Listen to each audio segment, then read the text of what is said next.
Assalamualaikum warahmatullahi wabarakatuh. Halo Sobat Mikom semuanya. Balik lagi di channel Mikom Voice bersama saya Raisa Hasyanur Rosalini. Apa kabar semuanya? Semoga dalam keadaan sehat. Nah, hari ini kita kesempatan bertemu dengan anggota legislatif yang sangat inspiratif, teman-teman. Bersama dengan kita Bapak Syahril Fauzi. Bagaimana kabarnya? Alhamdulillah. Tapi untuk lebih friendly lagi gitu ya. Aku kayaknya lebih enak panggil abang kali ya, Bang ya. Oke, Abang Syahril Fauzi, seorang anggota DPRD Kota Serang, Komisi 4, Bidang Pembangunan dan Infrastruktur. Benar ya, Bang ya? Betul. Oke, Abang. Bagaimana kabarnya, Abang? Alhamdulillah, Abang. bisa hadir di Undirta ini. Alhamdulillah. Di Mikom Voice. Betul, di Mikom Voice bersama dengan Sobat Mikom semuanya. Gimana Abang perjalanannya dari rumah ke sini hari ini? Lancar karena kebetulan kan hari ini hari Sabtu ya. Iya. Jadi dan kita punya rumah dekat dengan kampus ini. Gitu. Jadi tidak butuh waktu lama untuk kesini ya Bang ya. Di sini. Alhamdulillah Abang.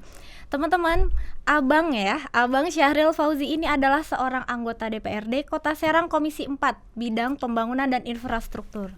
Kesempatan kita kali ini ya, dengan orang yang sangat inspiratif ini, kita akan membahas mengenai pembangunan infrastruktur di Kota Serang tentunya. Nah, tapi sebelum itu Abang, boleh nggak sedikit aja ceritakan perjalanan hidup Abang sampai akhirnya sekarang menjadi anggota DPRD Kota Serang? Ya, terima kasih. Teh siapa? Teh Raisa ya? Iya, betul. Teh Raisa, pertama tentu saya mengucapkan terima kasih ke Mikom Voice ya. Kita bisa berbincang di sini, berbagi informasi, sharing.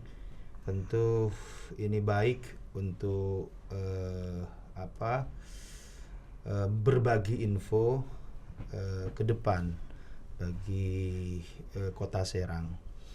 Yang kedua, saya sebenarnya kan prosesnya memang selalu ada di kegiatan-kegiatan kemasyarakatan sebelumnya. Selain memang juga sebelumnya jadi DPRD ini kan tenaga ahli DPR RI. Memang secara ruang pengabdian itu ada ketersambungan ya dengan jabatan atau posisi yang saya hari ini di DPRD.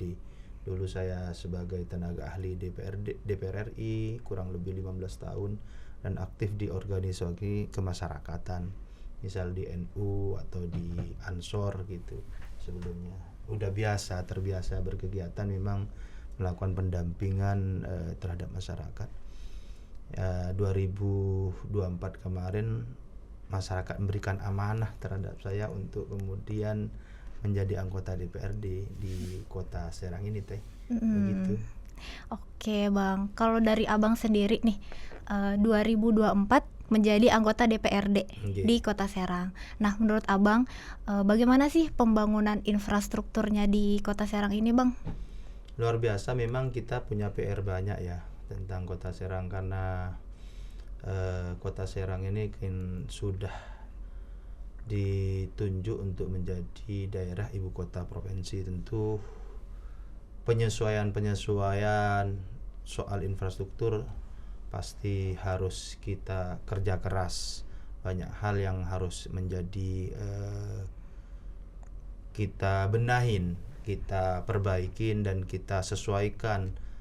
Karena Kota Serang memang kota administrasi ya, kota layanan, ibu kota provinsi. Tentu hal-hal yang kemudian menunjang infrastruktur perlu kita perbaikin. Saya di Komisi 4 itu kan sebenarnya bukan hanya bidangnya banyak mitra kerjanya. Salah satunya adalah kemitraan PU dan perumahan dan pemukiman ini. Yang mungkin nanti kita akan diskusikan itu, walaupun banyak dinas-dinas lain sebagai mitra kerja saya, karena saya juga didaulatkan ditunjuk oleh partai itu. Selain memang di komisi saya juga sebagai ketua fraksi di DPRD Kota Serang. Maka ini di Komisi 4 ini adalah salah satunya bidangnya itu, salah satunya tentang infrastruktur. Yang pastinya setelah masuk memang saya ngelihatnya memang banyak PR-nya teh, banyak banget PR-nya. Tapi di satu sisi inilah tantangan kita yang harus challenge kita, yang juga kita menjadi tanggung jawab kita. Begitu. Oke, jadi ingin mengerjakan PR-PR yang sebenarnya sudah lama ditunggu-tunggu masyarakat gitu ya Bang ya. Nah, kalau kan kita sering dengar nih Bang, ada banyak aspirasi nih dari masyarakat yang mengenai lingkungan di sekitarnya. Contohnya yang mungkin terlihat sekarang kan yang sangat dibenahi area Jalan Juhdi dan Jalan Sultan Agung Tirtayasa, atau yang biasa kita sebut itu Pasar Lama gitu ya Bang ya, sama Royal. Nah, menurut Abang nih, apa sih makna pembangunan dari suara warga Bang jika dalam konteksnya Kota Serang? Iya, sebelumnya kan Royal itu kota pasar yang juga kumuh ya sebelumnya.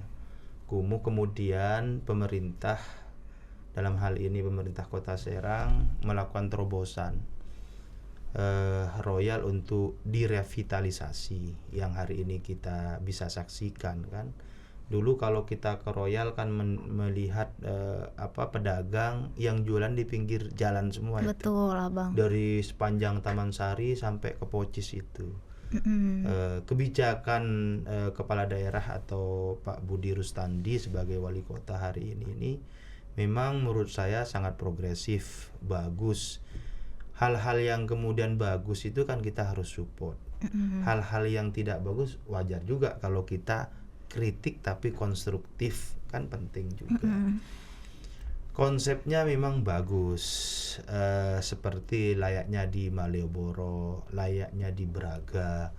Orang itu nanti jalan kaki sambil belanja, sambil wisata lah, melihat kota tua. Itu kan Royal itu berdekatan dengan kota Pasar Lama ya. Iya, betul. Nanti kan konsepnya bagus banget seperti yang dipaparkan kepala daerah itu, bahwa di situ nanti ada kursi-kursi, trotoarnya yang luas. Ini masyarakat juga selain berbelanja bisa jalan-jalan. Seperti lainnya di Bandung, misal di Braga. Ini bagus.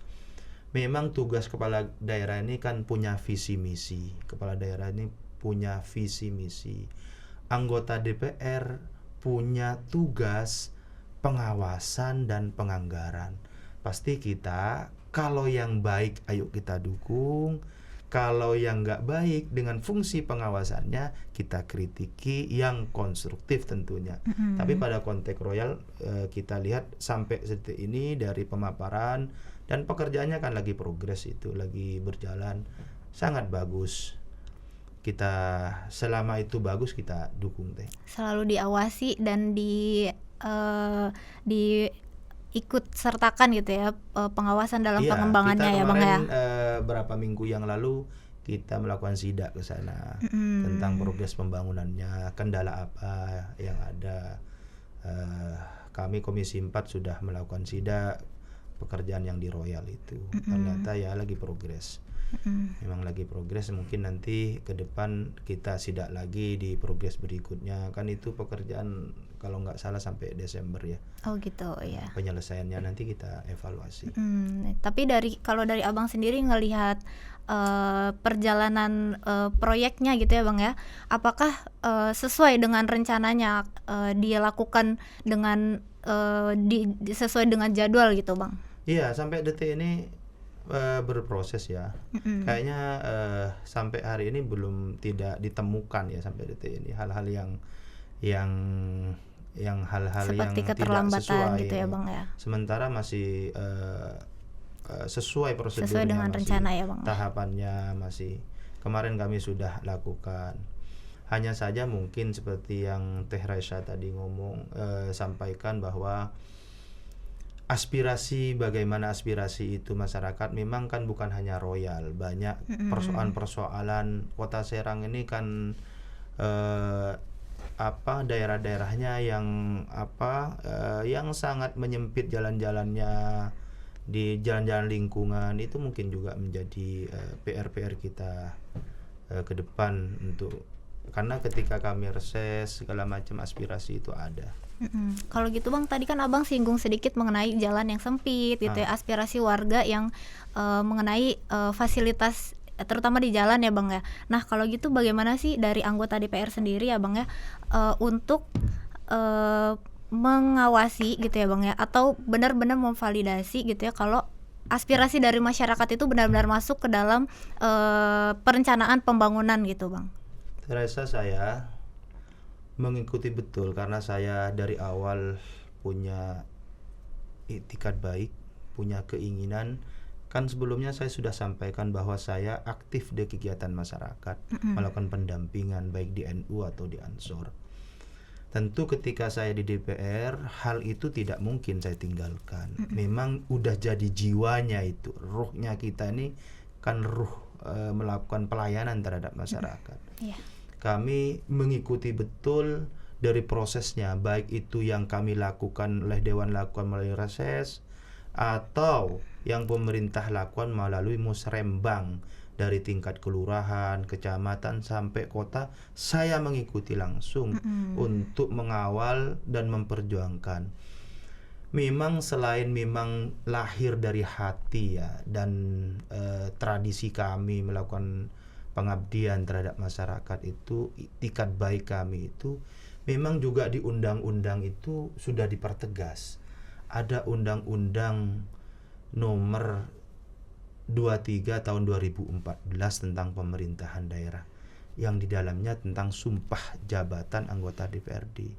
Bunyinya begini, bahwa saya akan memperjuangkan aspirasi masyarakat yang saya wakili. Ada juga Undang-Undang 17 tahun 2014 tentang Undang-Undang 17 tahun 2014 itu tentang Undang-Undang MD3, MPR, DPR, DPD dan DPRD.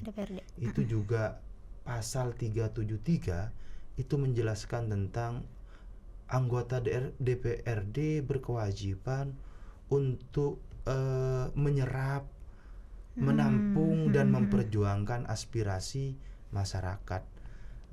Ini juga menjadi landasan, menjadi dasar hukum kita untuk terus-menerus. Saya berkomitmen memang dari awal, berjanji baik dari secara konstitusi atau secara hati saya sendiri, memang untuk terus-menerus berada di garis rakyat sampai detik ini.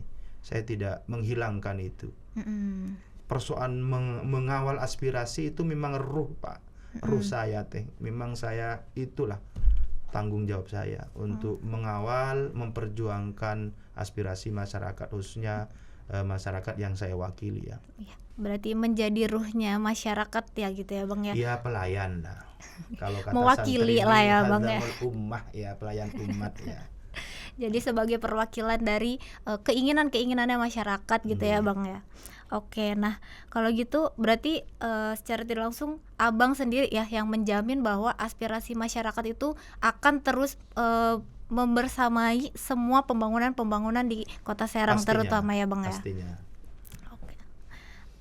Nah kalau yang sering kita lihat nih Bang ya, apalagi di musim penghujan misal gitu ya Bang ya, di beberapa titik di Kota Serang kan sering terjadi banjir. Nah aspirasi masyarakatnya adalah keinginan untuk atas banjir tersebut, misalnya pembangunan drainase gitu ya Bang ya, terus ya seperti itulah untuk permasalahan banjir. Nah bagaimana sih Bang upaya pemerintah itu ya Bang, atau upaya dari DPRD agar bisa tetap menyentuh kebutuhan dasarnya dari aspirasi dari masyarakat itu Bang? Iya, sebenarnya kami punya program di kepala daerah itu, ada program tentang drainase ya, irigasi atau drainase jalan. Dalam rangka itu memang kita ini banyak sorotan tentang kadang banjir, kalau hujan banjir dadakan.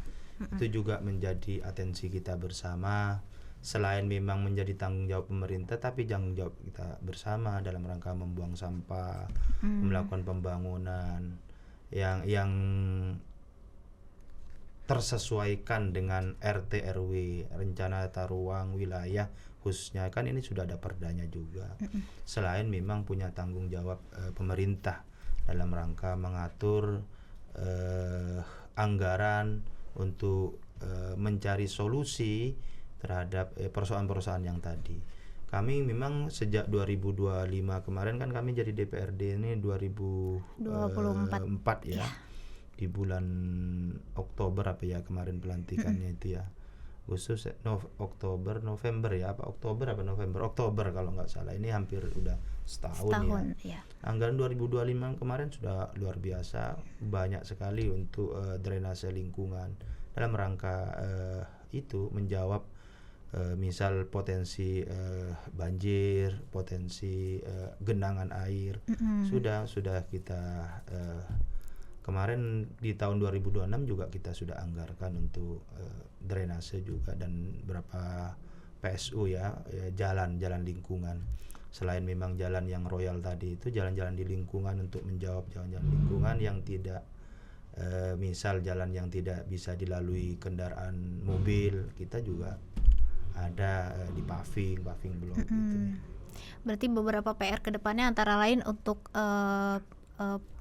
pengentasan banjir gitu ya Bang ya, sama untuk bagaimana kemudian mobil-mobil ini bisa lewat dengan lebih nyaman gitu ya Bang ya di jalan-jalan yang kecil. Oke Abang, dari tadi kan kita membahas mengenai pembangunan infrastruktur gitu ya Bang ya. Nah tapi di sisi lain ada nggak sih Bang sebenarnya tantangan yang lebih eksklusif gitu ya Bang ya, tantangan yang lebih berat gitu dalam pembangunan infrastruktur terutama di Kota Serang gini Bang?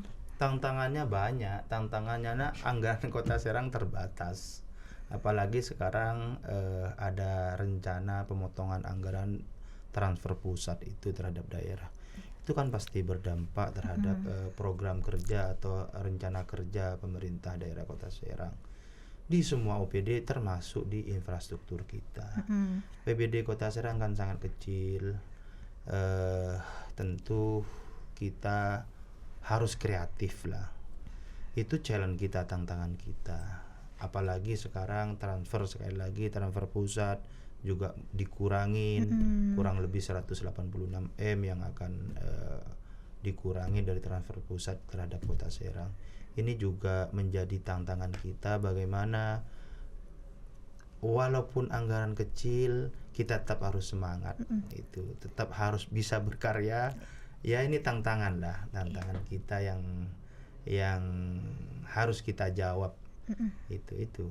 Baik Abang, kalau gitu dengan anggaran yang kemudian sedikit menyusut gitu ya Bang ya dari periode sebelumnya, kemudian apa sih Bang yang jadi fokus utama dalam pembangunan infrastruktur di Kota Serang ini Bang?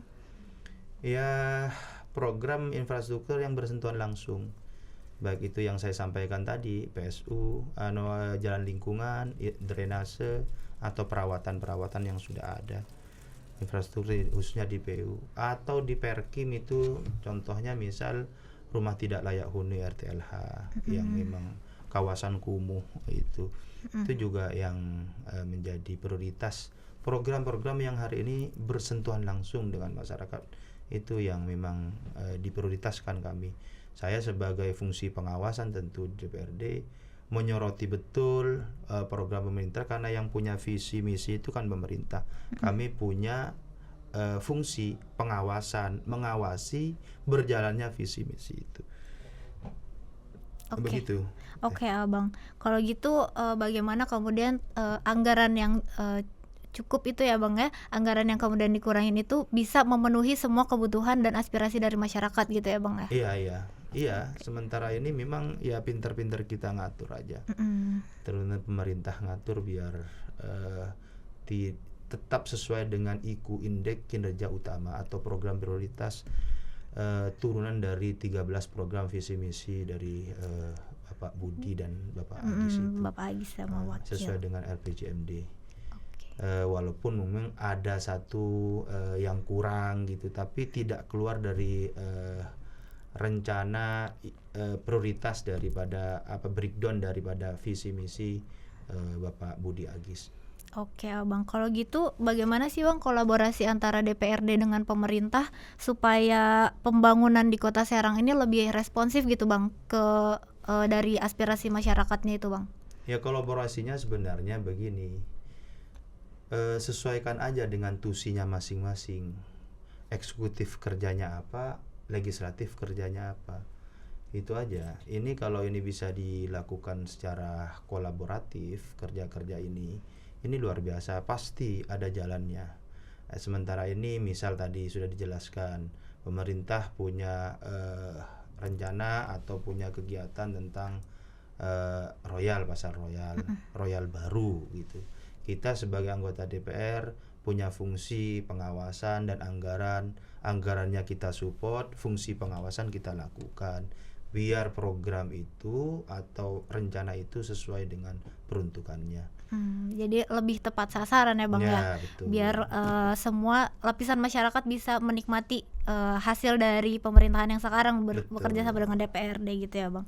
Nah kalau kita melihat kenyataannya pada saat ini nih Bang, perjalanan pembangunan yang sudah dilakukan di Kota Serang, ada nggak sih contoh realnya gitu Bang, yang benar-benar dari aspirasi masyarakatnya sendiri gitu Bang?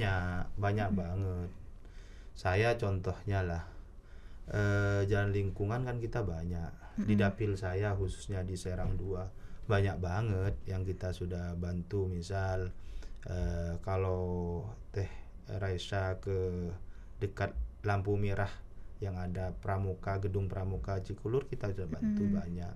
Drainasenya kita bantu, jalan lingkungannya kita bangun, atau terus ada namanya Muntil kita juga bantu. Itu banyak kita bantu kegiatan, termasuk juga penerangan jalan PJU, karena mitra saya itu Teh bukan hanya PU, ada Perkim, ada Dishub, ada juga DLH, Dinas Lingkungan Hidup, tentang persampahan Kota Serang gitu. Oke, kalau gitu Abang, berarti lebih tapi tidak terlihat gitu ya Bang ya, sebenarnya dilakukan pembangunan kecil gitu ya Bang ya, pengembangan di infrastruktur kecil tapi tidak terlihat aja gitu ya Bang ya, sebenarnya yang kelihatan yang besar-besarnya doang nih, kayak yang di Royal gitu-gitu ya Bang ya. Karena kan dampak terhadap masyarakatnya kan itu jalan lingkungan ya, bukan jalan publik yang tempatnya umum kayak alun-alun, misal Royal, pasar lama, Rau pasar gitu. Rau, betul. Ini kan jalan-jalan lingkungan yang sebenarnya tapi dampaknya dirasakan maksimal oleh masyarakat. Dan ini memang dibutuhkan betul. Memang program-program itu kan memang ruang skalanya itu ada yang besar, ada skala kecil gitu ya. Dan skala-skala yang bersentuhan dengan masyarakat langsung itu banyak di Kota Serang, banyak banget. Walaupun ini bertahap ya. Kalau kan ini, kalau saya jadi DPR kan baru 1 tahun, pemerintahan Budi Agis ya kurang lebih hampir 1 tahun. Betul. Ini bertahap tapi progresnya bisa dilihat nanti. Oke Abang, kan dari tadi kita pembahasan mengenai pembangunan infrastruktur ya Bang ya, terus ada tantangan terbesarnya. Nah, pesan dari Abang sendiri tuh apa sih Bang, biar masyarakat itu tidak hanya menikmati tapi juga selain menikmati tapi menyuarakan aspirasinya juga nih Bang, biar aspirasi atau keluhan-keluhan warga itu tetap ketangkep gitu Bang, sama terutama anggota DPRD gitu Bang.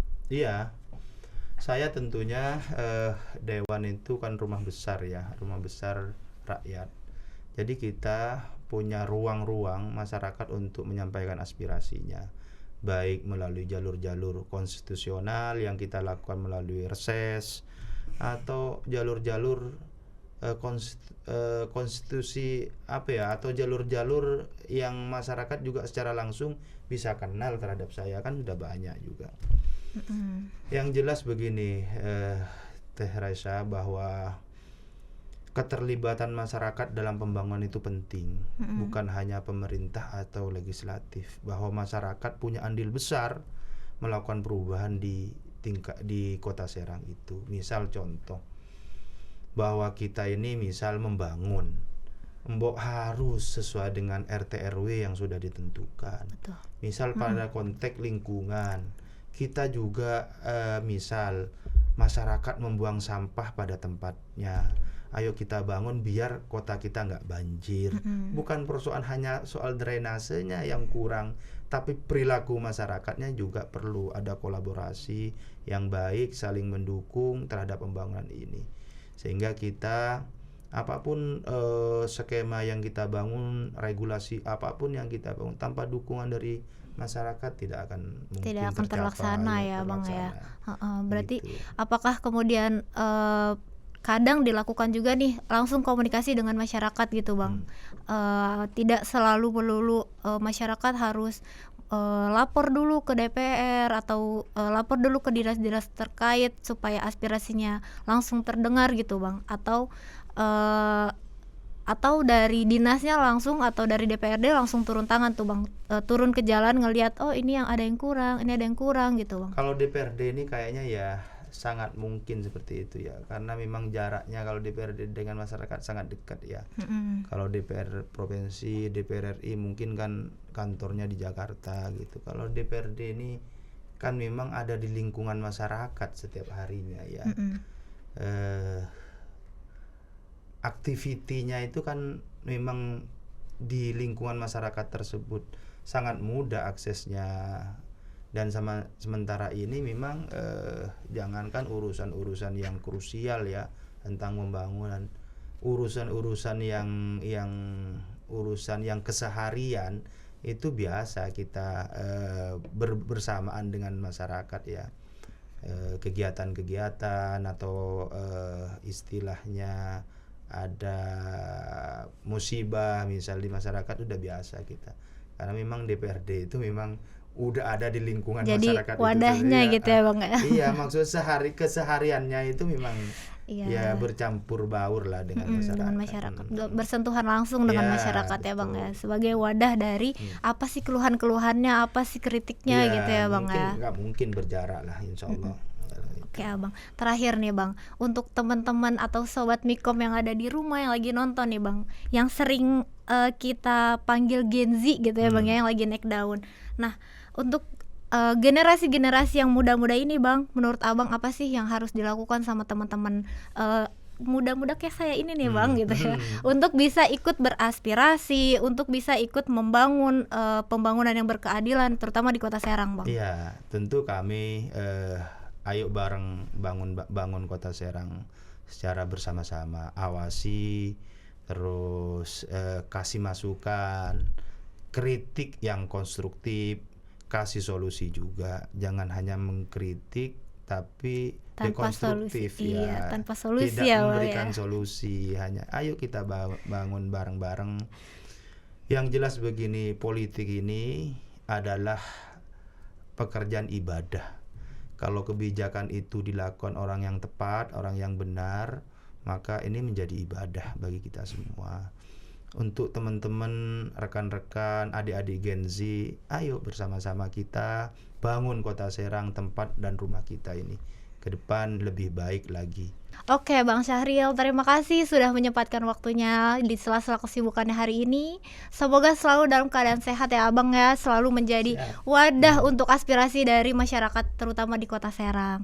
Nah, untuk sobat-sobat Mikom, jangan lupa like, komen, dan subscribe channel Mikom Voice. Dan jangan lupa ya untuk nonton episode selanjutnya. Wassalamualaikum warahmatullahi wabarakatuh.